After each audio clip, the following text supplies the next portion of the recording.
चलिए आज के क्लास में हम लोग सीखेंगे निम्न का बीमीय सूत्र एवं बीमा कैसे हम लोग ज्ञात करेंगे, है ना। सबसे पहला क्वेश्चन हमारा है एरिया। एरिया का डायमेंशनल फार्मूला कैसे निकलेगा। एरिया का मतलब होता है क्षेत्रफल। क्षेत्रफल का बीमीय सूत्र हम लोग कैसे निकालेंगे, ठीक है। सबसे पहली बात, बीमीय सूत्र निकालने के लिए आपको क्या करना होगा, तो फार्मूला जानना पड़ेगा।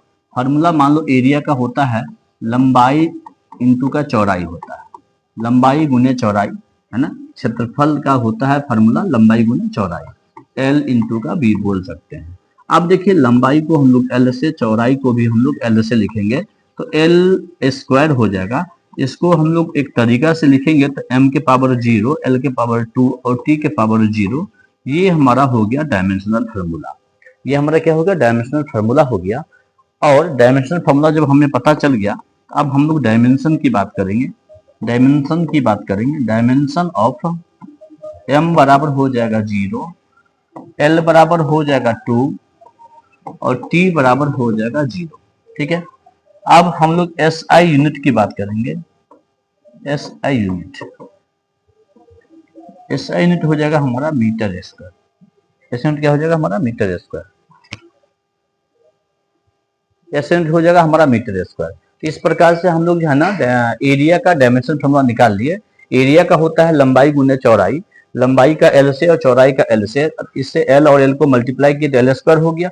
और इसका जो डायमेंशन फार्मूला हम लोग लिखे हैं m0, l2 और t0 के रूप में हमारा डायमेंशन फार्मूला आया। डायमेंशन ऑफ m का जो डायमेंशन होगा 0 होगा, l का डायमेंशन 2 होगा और t का डायमेंशन यहाँ पे 0 हो गया। इस प्रकार से हम लोग डायमेंशन फार्मूला इसका सीख गए। ऐसा यूनिट जो इसका हो जाएगा मीटर स्क्वायर हो जाएगा। चलिए अब हम लोग नेक्स्ट क्वेश्चन की बात करते हैं। हम लोग नेक्स्ट क्वेश्चन की बात करते हैं। एरिया के बाद हमारा 2 नंबर क्वेश्चन हमारा है वॉल्यूम। वॉल्यूम, वॉल्यूम को बोलते हैं आयतन। वॉल्यूम को क्या बोलते हैं, आयतन। अब देखिए वॉल्यूम का डायमेंशन फार्मूला हमको निकालना है। तो वॉल्यूम का डायमेंशन फार्मूला निकालने के लिए आप लोग क्या करोगे, सबसे पहला चीज वॉल्यूम का जो फार्मूला होता है वो आपको पुट करना पड़ेगा। तो वॉल्यूम का फार्मूला होता है लंबाई, चौड़ाई और ऊंचाई का जो होता है ना वो गुणनफल होता है, यानी L into B into H की बात करेंगे।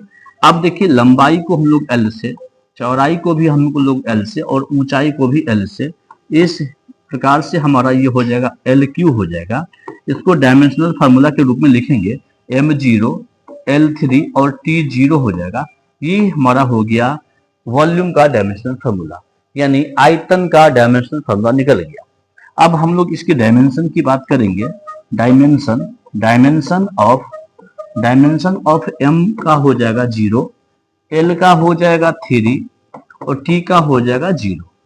SI यूनिट की बात करेंगे। SI यूनिट जो होगा इसका वो क्या हो जाएगा, मीटर क्यूब हो जाएगा। देखिए लंबाई को भी मीटर में, चौड़ाई को भी मीटर में और ऊंचाई को भी मीटर में। इस प्रकार से मीटर का पावर, लंबाई को मीटर में तो मीटर का पावर यहाँ पे क्या हो जाएगा, 3 हो जाएगा। इस प्रकार से हम लोग वॉल्यूम का भी सीख लिए।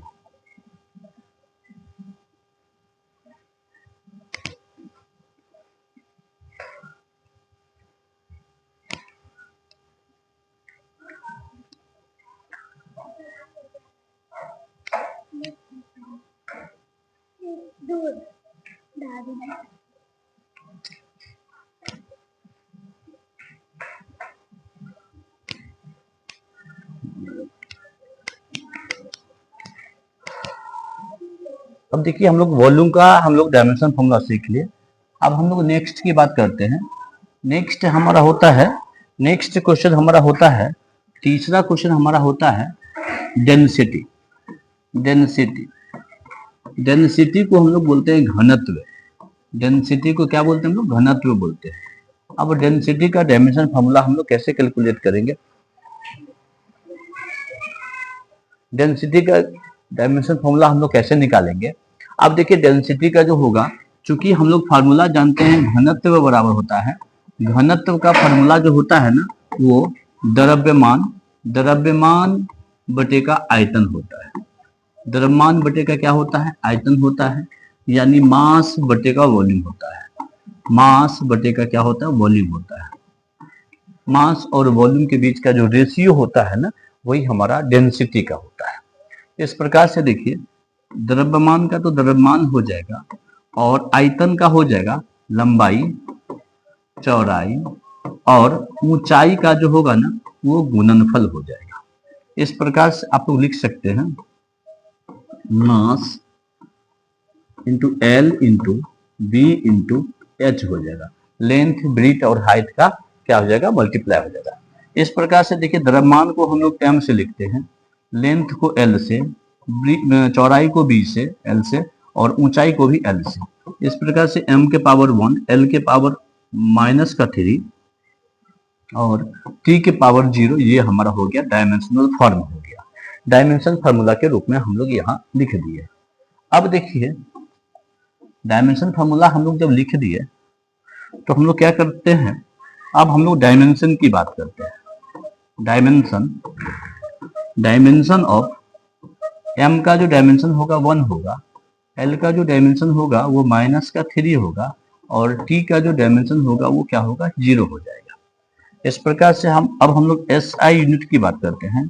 इसका SI यूनिट हम लोग कैसे कैलकुलेट करते हैं, देखिए यहाँ पे मास कितने हैं, तो 1 है, तो मास का होता है kg, तो मास का लिखेंगे हम लोग यहाँ पे kg, मास का क्या लिखेंगे kg, और यहाँ पे लेंथ का होता है मीटर, तो मीटर -3।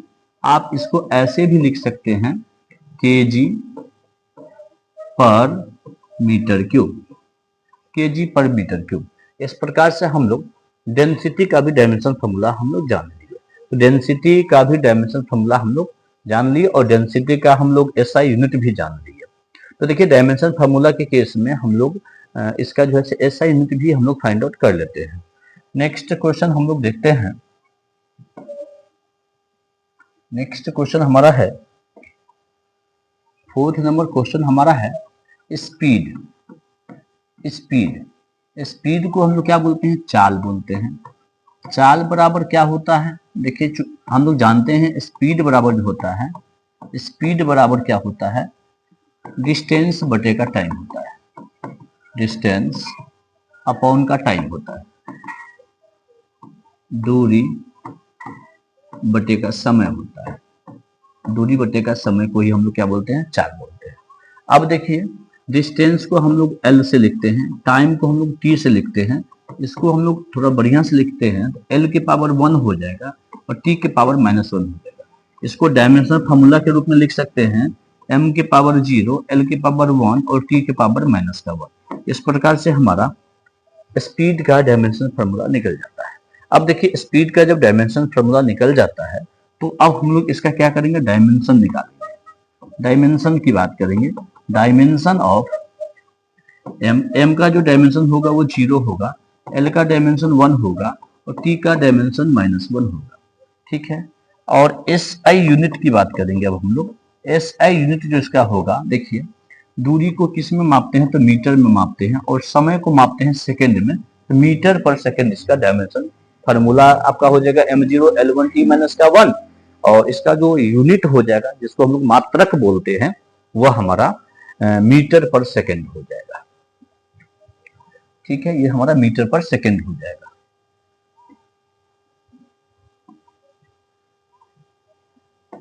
अब हम लोग देखिए, 5वां क्वेश्चन हमारा है वेलोसिटी।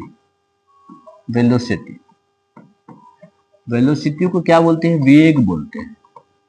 क्योंकि हम लोग जानते हैं वेलोसिटी बराबर जो होता है ना, वेलोसिटी डिस्प्लेसमेंट अपॉन का टाइम होता है। डिस्प्लेसमेंट अपॉन का टाइम होता है।